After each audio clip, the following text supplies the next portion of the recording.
उसकी मैंने वीडियो ऐसे शेयर कर दी है। तो उसमें मैंने कुछ चीज़ें डिस्कस की थी। शुरू के 6 स्टेप कौन कौन से स्टेप्स थे। एक हमारा मटेरियल असाइनमेंट, ज्योमेट्री, और उसके बाद हमारे मैशिंग, उसके बाउंड्री कंडीशंस एंड रिजल्ट। जो लास्ट था वैलिडेशन, उसको अभी हम पहले देखते हैं कि वैलिडेशन कैसे करें। जो हमारे पास रिजल्ट्स आए थे, पता कैसे चले कि हमें ये ठीक है रिजल्ट्स या नहीं। अच्छा, वैलिडेशन के लिए दो तरीके हैं। जो एक तरीका है वो तो है कि numerical numerical accuracy and correct model representation. ठीक है। अब इसमें सेपरेटली हम एक दफा देख लेते हैं। न्यूमेरिकल एक्यूरेसी में मैश इंडिपेंडेंस का कॉन्सेप्ट आता है। अब लेट सपोज हमने एक पीछे वाला जो बीम थी, कैंटिलीवर बीम, उसमें हमने रिजल्ट हमारे निकले। लेट सपोज 40 मिलीमीटर, उसकी जो है ना टोटल डिफॉर्मेशन 40 मिलीमीटर थी। कब? जब हमारे पास जो मैश साइज था वो हमारा था लेट सपोज 2 मिलीमीटर। ठीक है। ये एग्जाम्पल है। हमने मैश साइज जो है उसको डिक्रीज किया, और डिक्रीज करने के बाद 1 मिलीमीटर जब हमने किया तो इसके रिजल्ट आए लेट सपोज 0.001। ठीक है। ये हमारे पास रिजल्ट आए उसके। लेकिन जब हमने फर्दर इसकी साइज कम किया, लेकिन उसके रिजल्ट हमारे पास आए 0.02 मिलीमीटर। ठीक है। यानी हमारे मैश साइज डिक्रीज करने पर रिजल्ट वही रहे। तो जो हमारे रिजल्ट्स हैं वो independent of the mesh size होगा। इसको हम बोलते हैं मैश इंडिपेंडेंस। और सेकंड वन जो है वो है करेक्ट मॉडल रिप्रेजेंटेशन। अब इसमें क्या है? अब इसके लिए कुछ क्वेश्चंस हैं जो हमें देखने पड़ते हैं। यही जो हमारा is the model represent correctly, यानी जो हमने पिछले लेट सपोज जो हमने पहला वाला जो सिमुलेशन की थी वो कैंटिलीवर बीम था। कैंटिलीवर बीम की एक साइड जो होती है वो फिक्स होती है, और एक साइड पे हमने फोर्स लगाया था। तो हमने क्या करेक्ट मॉडल रिप्रेजेंट किया है? हाँ, किया है। तो ये तरीका होता है इसका।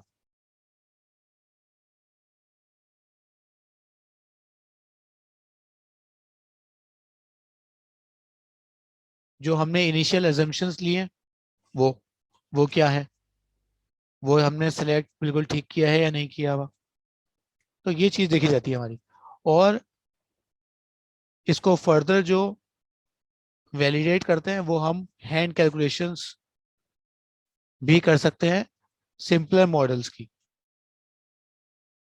इन द एंड जब हमारे पास ये चारों जो मॉड्यूल हैं वो कंप्लीट हो जाएंगे, तो हम एक ऐसा सिमुलेशन लेंगे जिसको हम वैलिडेट करेंगे बाय यूजिंग हैंड कैलकुलेशन। तो उसमें भी आपको समझ में आ जाएगा। ठीक है। इसके लिए जो है वो स्टेप्स होते हैं।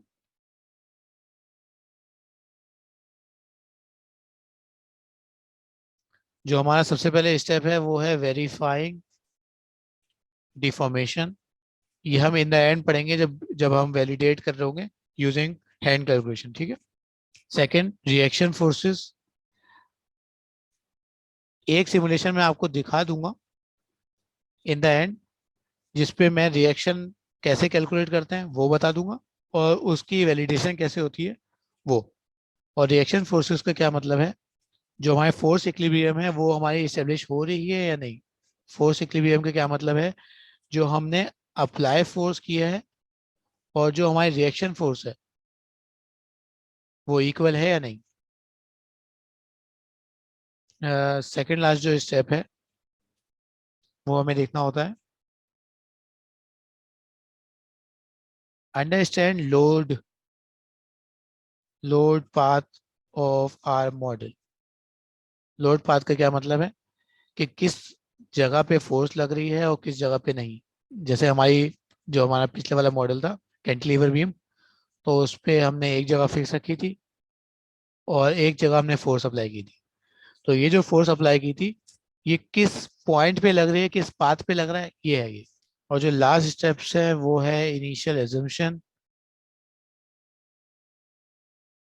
वो इनिशियल एजम्पशन कब होगा? जब हम हैंड कैलकुलेशन करवा रहे होंगे आपको।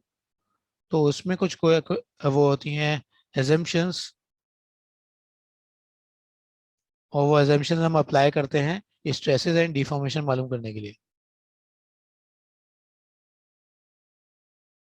अच्छा ये देखें, ये हमारा विंग है, ये टेपर्ड विंग है और सिमेट्रिकल इसकी एयरफॉयल है।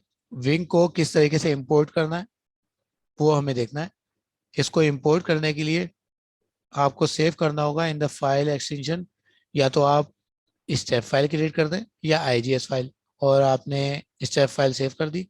स्टेप फाइल सेव करने के बाद अब आप आ गए एनसिस वर्क बेंच में।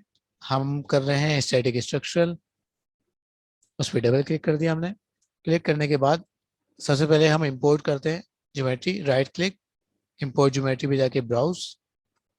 ब्राउज करने के बाद आपने उस वाले उसमें गए और यहाँ स्टेप फाइल पे चले गए और स्टेप फाइल हमने सेलेक्ट कर ली, तो यहाँ इंपोर्ट हो गई। अच्छा, हमारा जो मटेरियल असाइनमेंट है वो हमने डिफ़ॉल्ट ही अभी कंसीडर कर रहे हैं। आपको ज्योमेट्री भी दिखाया, ठीक है। देखिए हमारा विंग, तो यहाँ से आपने इसको कैंसिल कर दिया और कैंसिल करने के बाद अब हम मैशिंग स्टेप पे चले गए। मैशिंग पे डबल क्लिक कर दिया। अच्छा, इसका जो मेन जो ट्रेलिंग एज है विंग का, वो हिस्सा जो हमारे फ्यूजलाज से अटैच होगा, उस पॉइंट को हम फिक्स कंसीडर करेंगे। पूरे विंग पे हम प्रेशर लोड अप्लाई करेंगे, क्योंकि जब एयर पे जाएगा तो इस पर प्रेशर फोर्स अप्लाई हो रही होगी। चाहिए हमारी इंपोर्ट हो चुका है। जो इसका जो मटेरियल था वो डिफाइन पहले से ही डिफ़ॉल्ट हुआ हुआ है, तो चेंज करने की ज़रूरत नहीं। अब इसमें मैच साइज, अभी अगर मैं डिफ़ॉल्ट क्रिएट करके देखूँ तो देखें कितनी मैच साइज जो है छोटी है इस पॉइंट पे, उसके बाद जाके बड़ी हो रही है। तो इसको ठीक करने के लिए मैच साइज पे चले गए। सबसे पहले तो ये है कि मैच साइज यहाँ से पुट कर देते हैं 0.1 मिलीमीटर और उसको अपडेट करके देख लेते हैं। अभी के लिए ठीक है यहाँ, लेकिन यहाँ छोटे हैं उसके बाद बड़े हो रहे हैं। तो उसको काउंटर करने के लिए यहाँ आप आ जाए मैच साइज। मैश में साइजिंग होगी, साइजिंग के अंदर एडेप्टिव सेटिंग जो है वो आप ऑफ कर दें। ऑफ करने के बाद जो हमारी मैश डी फीचरिंग साइज है वो ऑफ कर दें और कैप्चर जो कर्वेचर है उसको ऑन कर दें। कैप्चर कर्वेचर का क्या मतलब है कि इसमें जो कर्व आ रहे हैं, ये देखें ये कर्व आ रहा है यहाँ, तो इस पॉइंट को वो कैप्चर करेगा अच्छी तरीके से। तो आप मैच साइज पे जाके इसको फर्दर रिड्यूस कर देते हैं और अपडेट कर देते हैं।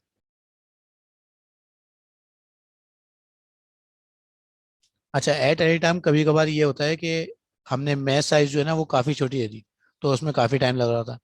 तो उसको स्टॉप करने का जो तरीका है वो ये है, ये वाला। ठीक है, आपने यहाँ से इसको स्टॉप कर दिया। स्टॉप करने के बाद यहाँ ओके चले गए और वापस जो मैकेनिकल है उसमें आप आ गए और मैच साइज जो है वो फर्दर या इंक्रीज कर दिया या रिड्यूस कर दिया और फिर से आगे अपडेट कर दिया। इस पे मॉडल में कोई मसला नहीं आता।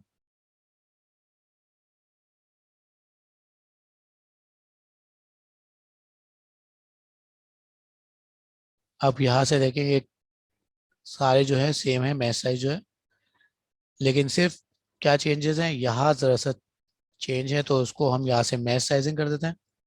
साइजिंग, फेस फिल्टर को हमने सेलेक्ट कर लिया, ये पॉइंट और इस पॉइंट को भी जहाँ सेपरेट सेपरेट कर लेते हैं। अप्लाई, और इसको हम नेम करने के लिए यहाँ से हम रीनेम पे जा सकते हैं और इसको देते हैं रूट, जहाँ से ये अटैच होगा फ्यूसलाज पे, और अपडेट कर देते हैं। ये इतनी फाइन अभी ठीक है, आगे चलते हैं हम। इस पे बाउंड्री कंडीशन अप्लाई करने का वक्त है। तो बाउंड्री कंडीशंस क्या होंगी? एक पॉइंट जो होगा यानी जिस पे फ्यूसलाज से अटैच होगा वो ये पॉइंट होगा, तो फेस फिल्टर या हमने fix phase filter and apply, और जो प्रेशर फोर्स है वो पूरे सरफेस पे अप्लाई हो रही है। तो दोनों जो फेसेस हैं वो हमने सिलेक्ट करना है, उसमें प्रेशर हमने सेलेक्ट कर लिया। 2 times of atmospheric pressure apply कर देते हैं, 202650। अब फर्ज करें ये जो फेस है अब ये रोटेट कर रहा हो साथ में, तो उसके लिए हम फिक्स्ड सपोर्ट नहीं देते। आप क्या सपोर्ट देते हैं उसके लिए? यहाँ से जाके रिमोट डिस्प्लेसमेंट का ऑप्शन सेलेक्ट करते हैं और फेस फिल्टर अप्लाई। अब देखें यहाँ कंडीशंस आई हुई है। एक्स कंपोनेंट यानी एक्स में कोई डिस्प्लेसमेंट है, अगर फ्री रखेंगे तो इसका मतलब मूव कर सकता है। अगर इसको हम जीरो पुट कर देंगे तो इसका मतलब ये है कि एक्स में इसकी कोई मूवमेंट नहीं होगी। तो इसमें भी ज़रूरत नहीं है, तो इसको मैं डिलीट कर रहा हूँ। हमें रिजल्ट चाहिए, डिफॉर्मेशन चाहिए था हमें, हमें स्ट्रेसेस चाहिए। फॉर नाउ इक्विवेलेंट स्ट्रेसेस भी देख लेते हैं, स्ट्रेन भी देख लेते हैं।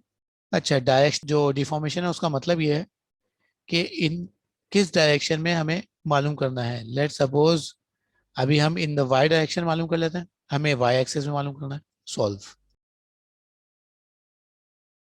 अब देखें यहाँ से स्मूथ कॉन्टूर पे चले गए, नो वाई फ्रेम। इसको हम प्ले करके भी देख लेते हैं। विजुअली हमारे एक वैलिडेशन हो जाएगी कि रिजल्ट्स हमारे होने भी यही चाहिए, क्योंकि ये हमारा फिक्स्ड है तो यहाँ कम से कम डिफॉर्मेशन होगी। यहाँ हमारे फोर्स अप्लाई हो रही है तो सबसे ज़्यादा यहाँ हमारे डिफॉर्मेशन होनी चाहिए, और यहाँ है भी। और इसको देखने के लिए यहाँ मैक्सिमम और मिनिमम भी चलेगा। अब जैसे इक्विवेलेंट स्ट्रेस है वो अराउंड आ रहे हैं 1 एक्सपेरेंट 6 आ रहे हैं अराउंड। कि जो स्ट्रक्चरल स्टील है टेंसाइल स्ट्रेंथ ये लिखी हुई, वैसे कोई मसला नहीं, ठीक है। 2.5 एक्सपेरेंट 8 और हमारी आ रही है 1 एक्सपेरेंट 6। तो हमारा जो मटेरियल है वो पास कर रहा है। कि अगर फर्ज करें इसका मुझे रिपोर्ट चाहिए एक, तो क्या होगा उसका तरीकेकार? सॉल्यूशन पे गए, होम पर, यहाँ लिखा हुआ है रिपोर्ट प्रीव्यू। इसने खुद ब खुद पूरी जो रिपोर्ट होगी वो क्रिएट करके दे देगा। सेव करने के लिए एज ए पीडीएफ, इसमें आप चले गए प्रिंट पे, और एज ए पीडीएफ तो उसको हमने सेलेक्ट किया, और यहाँ से प्रिंट करने के बाद हम जाके उसको सेव कर लेंगे। जो हमने सिमुलेशन की है इसको सेव करने के दो तरीके हैं। या तो आप यहाँ से चले जाएं सेव, और उस पर जाके यहाँ से विंग सिमुलेशन के नाम से सेव कर दें। ये हमारा सेव हो गया, और इसको सेव करते हैं एज एन आर्काइव। उसका एक आर्काइव जिप फाइल क्रिएट कर देगा।